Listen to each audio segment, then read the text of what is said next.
Good morning, everyone. We're here in Faison, North Carolina. I'm with Debbie Horn and Mr. John Lane, and we're going to do a cutout today. These folks have bees in their garage wall.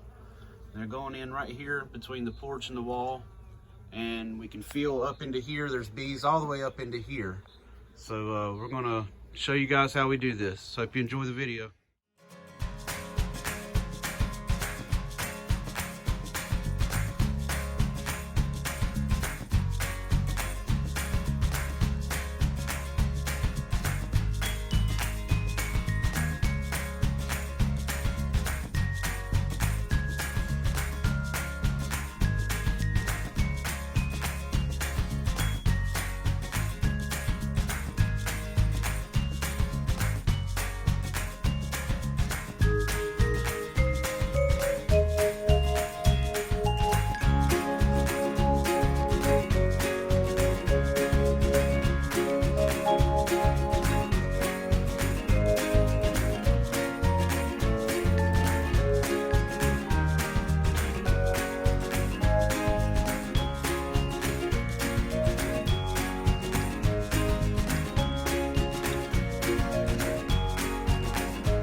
Here's the aftermath. We've got all the bees out of the wall.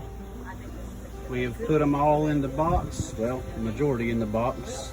They're going to find their way in. And we're going to come back tonight and pick this box up. And Miss Debbie's going to take it to her house. Hope you enjoy the video.